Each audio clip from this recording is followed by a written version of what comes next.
Hey guys, today I'm going to tell you how to create shoutouts inside Instagram stories. If you're using Instagram and you want to create a shout out in your Instagram stories, let's see how can you do that.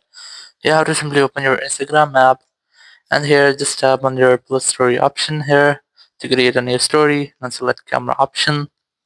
And here I recommend you have to select this create option and here you'll get this filters type option. You just have to select the second one which is shout outs. So now you just have to select which shout out you want to create. So it's happy birthday. You can also use this dice to change it to the thanks. Happy anniversary. It's the empty. So you can write your own here.